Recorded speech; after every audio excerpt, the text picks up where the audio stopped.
How do you handle negative thoughts?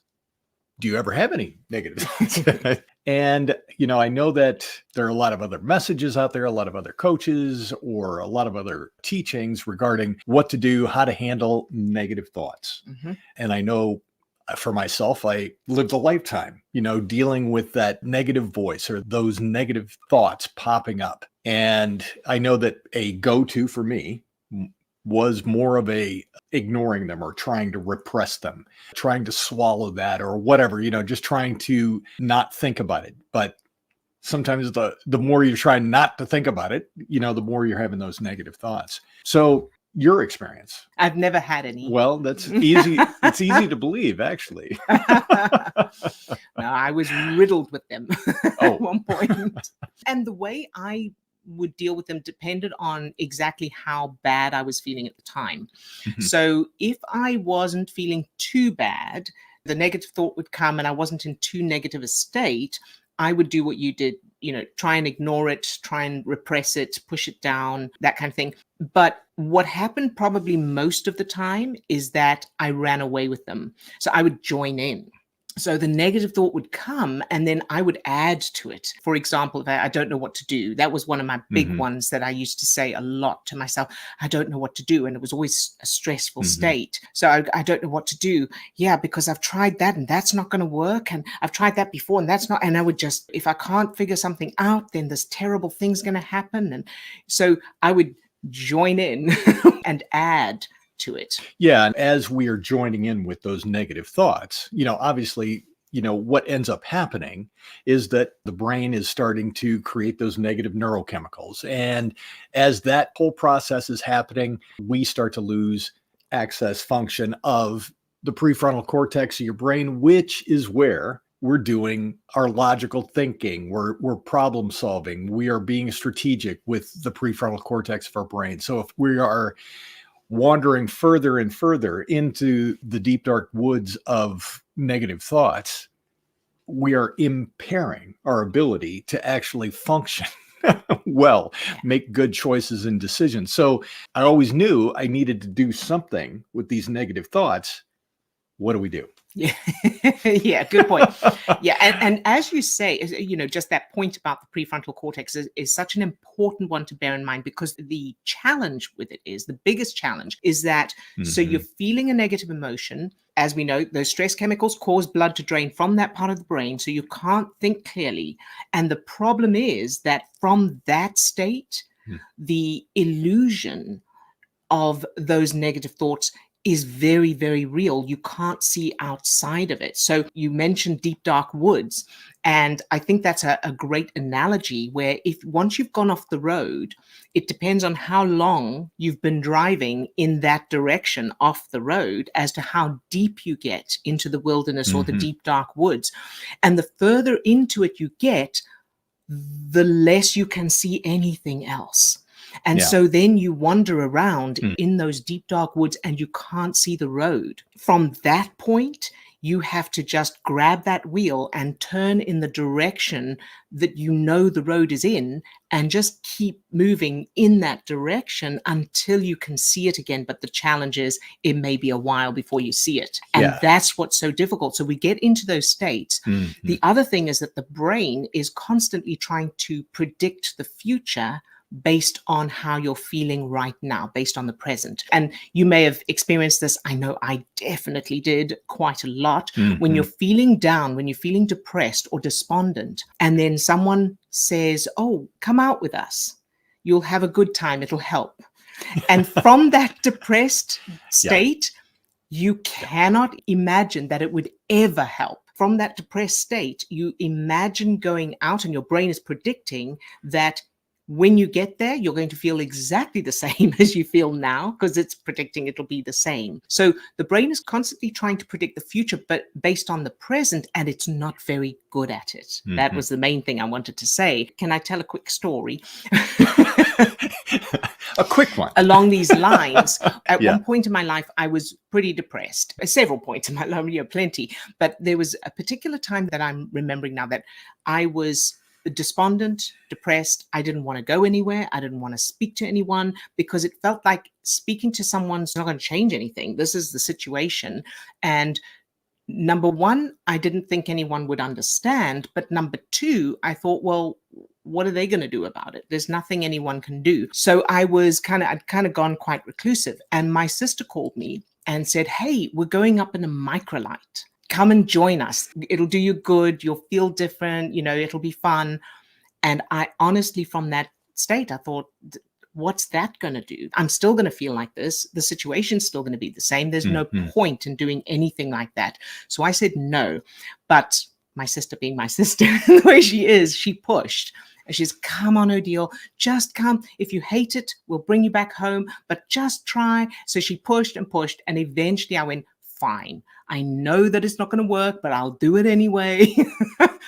Well, I went, and in the first place, just being with people who were cheerful started to help a little bit.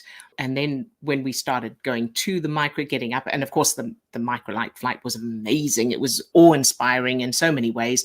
And what it did was it brought the stress chemicals down in my system, started to produce feel-good chemicals, which brought blood back to the prefrontal cortex of my brain.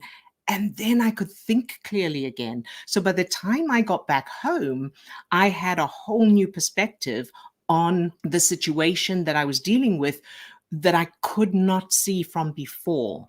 From where I was before, I couldn't see it that way. And that can lead to problem solving, strategizing, and that, as you were saying. Yeah. So kind of backing up just a second and looking at that entire process, we have the negative thoughts. A negative thought pops up and we're aware of the negative thought.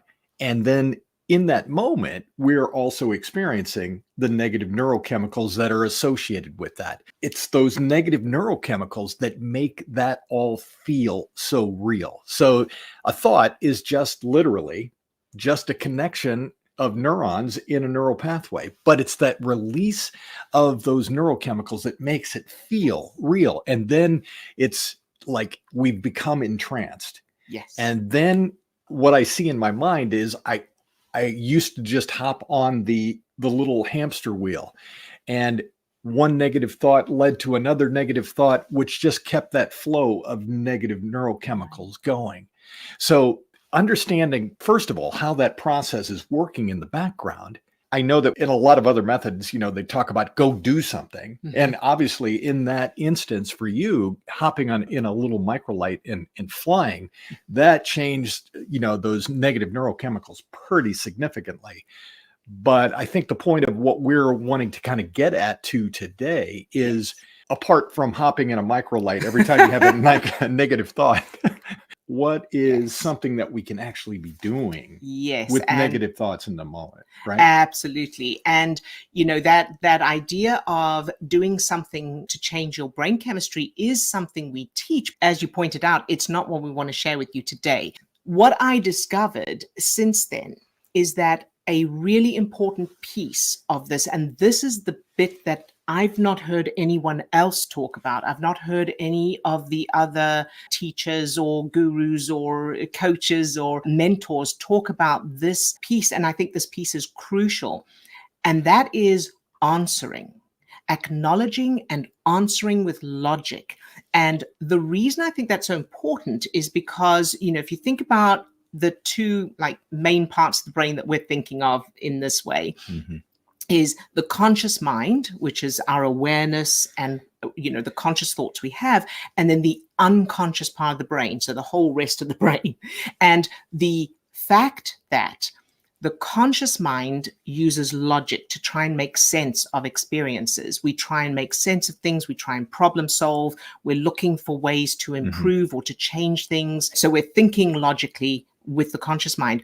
The rest of the brain cannot think that way. So the unconscious part of the brain cannot use logic or reason, can't tell the difference between reality and imagination, and can't judge something as unrealistic. So what happens is, as that part of our brain goes offline, which is where we do our conscious cognitive thinking, the unconscious part of the brain takes over. And that's why even fears and worries that are unrealistic or illogical seem so real and so valid. So one of the first reason I feel it's important to answer with logic is to help separate the logic and the conscious mind from this unconscious part that can't do that.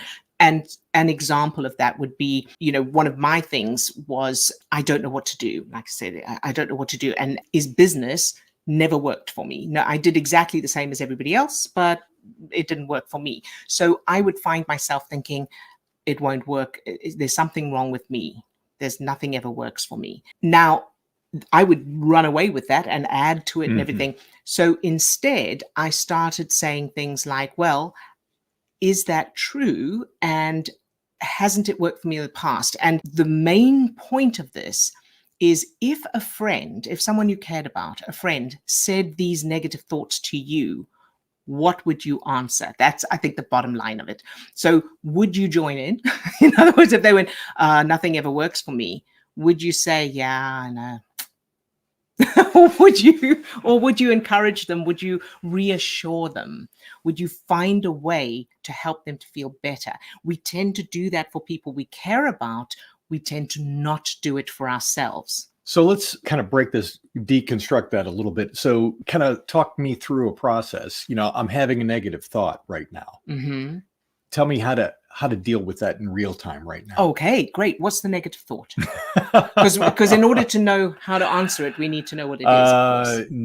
Let me see if I can grab one. Because you don't have them anymore. You can't find them. Yeah, no, that's not true. A negative thought, whatever, current project, it's not going to work. It's not going to work. It's not going to work. Very good. So my answer to that would be, if I said to you, I've got something going on and it's not going to work, what would you say to me? Yeah, you're right. Yeah. Would you go, yeah, no, you're wasting your time. You shouldn't. Okay, so bother. Obviously with a practice like this, the sooner that you're able to catch this, and there's a little bit of practice involved here, that you want to be able to notice those negative thoughts coming in. It's recognizing that negative thought has popped up, but we want to have a strategy in place for negative thought. Right. Kind of like what you were saying, that you had to put a strategy in place for the thought of, I don't know what to do. Yes. And you had an immediate comeback with that. Well, and that was a slightly different thing. So for that was breaking a habit. So I was in the habit of automatically saying, and I would say it out loud to myself when I was all by myself, I would say out loud, I don't know what to do. And what I did there was I started correcting myself in the moment. So it's like, if you got a habit of biting your nails, catching yourself and stopping biting your nails. And I would go, if I caught myself saying, I don't know what to do, I would immediately go, I do know what to do. I always know what to do, even though I didn't know what to do. That was a way of just breaking that habit. So like, you part your hair in one direction and then you've got to comb it in the other direction over and over for it to stay in that direction. So that was that piece. However, answering yourself, I think the best thing is to ask yourself, would I say this to someone I love? How would I answer this if someone I love said this to me? And you can think of someone specific, if there's a friend you have or a family member, a child, if a child said to you, I'm stupid, or this never works for me, or everything's going wrong, what would you answer that child? And I know another analogy we used was, child is scared of monsters under the bed. You don't want to get on the bed with them and go, oh, I know it's terrible, and join them in being frightened, right? You also don't want to ignore them. The idea of ignoring those negative thoughts or pushing them away or just replacing them with positive thinking, that's what a lot of people teach. The problem with that is you're not answering, which means that thought or the basis for it is still back there, and it's not you're not answering the conscious mind. Yeah. And I think that for me, the way that I started to work through that and to actually start answering in the moment, acknowledging that thought that's there. So I would begin to have that recognition of the negative thought. So for me, it was starting to catch that the negative thought and the negative neurochemicals at the same time are popping up. So I've got that fear or I've got that doubt or whatever kicking in. And it's like, wait a minute, negative thought. The words that work for me were, is that really true? Mhm. Is this really true? So imagining in my mind that I could sit down with a cup of coffee Mhm. and the thought and just take a step back. It's like, is that really true? So I think being in that questioning space momentarily starts to make that break Yeah, and for I me. must just clarify that I have heard people teach. So I didn't want to lump that in with the other, because I have heard other people teaching, is it true? Mhm. Is it something else? And is it something else? If somebody else can remember that, there's three things. Is it true? Is it nice or empowering or something? Anyway, so I just wanted to clarify that. And that's very useful to begin with. Yeah, I think for me it was a way to break the trance or break that habit of hopping on the hamster wheel and just allowing the negative thoughts to continue to spin out of control. Absolutely, absolutely. And the piece I want to add to that, because just that on its own is a really good start. But the Mhm. piece that I really want to make sure that we kind of share today is Mhm. treating it as if you have someone else in the room with you who said that to you, who said that negative thought to you. Would you ignore them? Would you reassure them? How would you reassure them? You wouldn't join in. So I think that's really the key. And then, of course, the piece that we haven't talked about yet is where those thoughts are coming from in the first place. So you want to also address the original cause of those thoughts, which is unconscious references. And we have a free webinar in which we go into that, because that's a very big topic. Yeah, that's a lot more detailed, but I think it's also important or empowering to know that the negative thoughts that feel like they're automatically just continuing to bubble up to the surface and that we don't have any control or we don't have any sense of knowing where they're coming from. Yes. It's really empowering to know that we can change that. We can go Yes. back and deal with that. And that's really what the webinar is designed to really kind of dive into that a To little take bit a more. deep dive, yes. It'll let you know exactly what in your brain is the cause of those negative thoughts in the first place, and what you need to do to change them. So, it can be changed. Oh, I just wanted to use the analogy that answering those thoughts in the moment, as if you're answering someone you care about who said this, who's expressed that same thought or feeling, that's like steering your car. So the negative thought is like this: the car is starting to go off the road. Now you're going to grab the wheel and you're going to steer the car back to the road. That's answering the thought and then reassuring yourself the way you would a friend. The GPS is the GPS in the brain. So that's the original reason that the car is going off the road, because the GPS is set for some other destination. Steering is a start. You want to get back onto that road, but then you also need to change the GPS coordinates to match the desired destination, because then your car won't keep veering off the road. It will be automatically taking you to that destination you want to be in. And the equivalent of that is changing the brain's GPS, the GPS in the unconscious part of the brain that has been producing or triggering those negative thoughts and feelings all along. Once you change that, then you automatically are thinking differently. Those thoughts won't be the same. That's what that free webinar, that'll take a deep dive into that. And the link is in the description. So just by way of summary, what's that one thing that we can do today when we're noticing those negative thoughts popping up? Here's what you can do. Be alert and aware so that you are questioning thoughts and they're not just running on automatic, and then answer it the way you would someone you love. So imagine, what if my friend said this to me? And you can think of a particular friend. What if so-and-so said this to me? What would I answer them? And you may find, depending on how strong those negative emotions are, you may find the answer to that is, I don't know what I'd say to them. And if that's the case, that's okay. Keep going. Keep thinking, okay, but if they said, I would have to think of something to say. And what you're doing by that is, as you keep trying to use logic, you're helping to bring the blood back to the strategic thinking part of your brain. And then you will come up with something. Will that do for the one thing that I would suggest you do today. Absolutely. And register for the webinar so you can get the actual permanent solution. Awesome. All right, then. See you next time. Bye for now. Lots of love to all of you. Bye-bye.